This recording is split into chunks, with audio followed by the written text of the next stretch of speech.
Justin Brownlee gustong makapaglaro sa Meralco Bolts. Coach Team Gone, sino ang ipapasok sa Final 12 ng Gilas Pilipinas? Kahapon nga mga chong ay nag-undergo na ang ating national team ng training camp sa Inspire Sports Academy para paghandaan yung kanilang magiging laro kontra sa Guam. Ang tanong ngayon ng mga Gilas Pilipinas fans, sino-sino ang may papasok sa Final 12 ng ating national team? Sa ngayon, from 18-man list ay bumaba na lang yan sa 15 dahil ni-ruled out na nga ni Coach Team yung mga injured players gaya nila Kai Soto, Calvin Oftana at Ange Kwame na pare-parehong merong iniindang injury. Ibig sabihin nga lang yan mga chong, 3 players lang yung hindi makakapasok sa Final 12 kontra sa Guam. At ito nga yung listahan, yung malaki yung chance na makakapasok sa Final 12. Unang-una sa listahan ay itong bagong player ni Coach Team sa Gilas na si Juan Gomez Deliano. Yes, tama kayo nang narinig.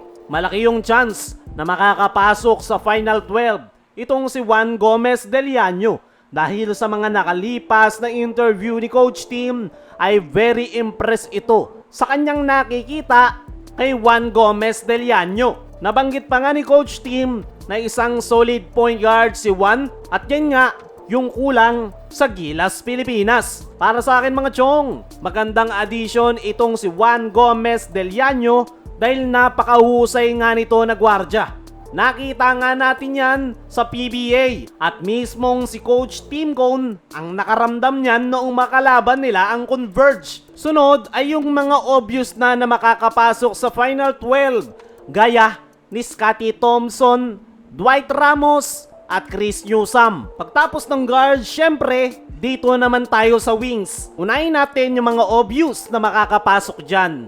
Unang-una, syempre, ay si Justin Brownlee. Ito nga, yung naturalized player ng ating national team. Hindi po pwedeng mawala si Brownlee sa Gilas Pilipinas. Dahil ito yung pinakamasasabi nating main weapon ni Coach Team sa kanyang triangle offense. Sana lang talaga ay 100% healthy na at kondisyon na si Justin Brownlee once na makalaban nila ang Guam. Sunod sa mga obvious na pasok dyan ay yung parte ng original 12 ni Coach Team na sila Jamie Malonzo, Kevin Kiambao at Carl Tamayo. At eto na yung twist sa wings. Dahil merong iniindang injury, si Calvin Oftana ay yung napipisil nga. Napapalit sa kanya pansamantala sa Final 12 ay itong si Troy Rosario. Naglabas ang fast break ng article kung saan ayon sa kanilang mga source, si Troy Rosario ang kinukonsider ngayon ni Coach Team na po pwedeng pumalit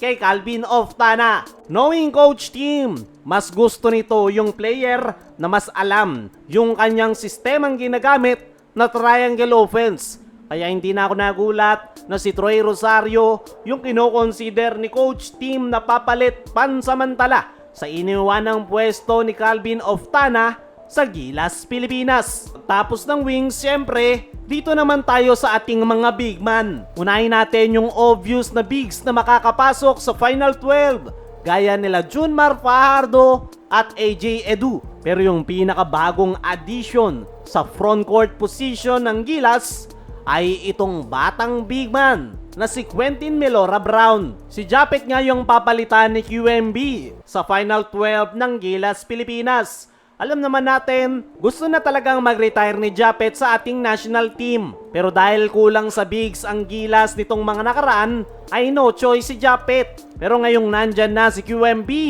pwede nang magpahinga si Japet at maging reserve player na lang ng Gilas. Sumatotal, yung 3 Gilas players na hindi makakapasok sa Final 12 ay itong si Japet Aguilar, CJ Perez at RJ Abarrientos. Kaya mga chong, ano ang masasabi nyo sa ating inilabas na possible initial 12-man lineup ng Gilas kontra sa Guam? I-comment mo lang dyan sa ibaba. Dumako naman tayo dito sa kabilang balita.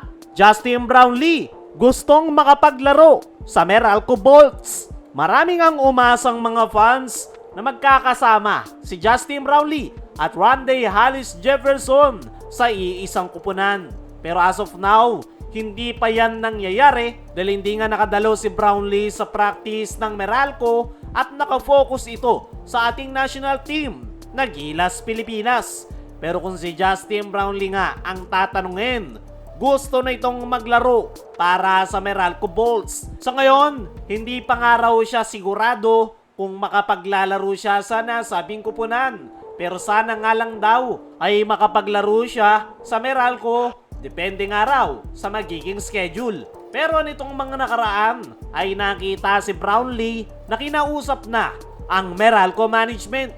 Walang lumabas na balita kung ano yung pinag-usapan, pero malaki talaga yung chance na makikita natin si Justin Brownlee suot-suot ang Meralco jersey para sa East Asia Super League. Para sa akin mga chong, mas magandang kung makikita natin maglaro si Brownlee sa Meralco Bolts para matigil na yung mga pinagsasabi ng mga haters. Pero tingnan na lang natin kung makapaglalaro ba si Brownlee sa Meralco. Kaya mga chong, ano masasabi nyo? Dapat bang maglaro sa Meralco si Justin Brownlee?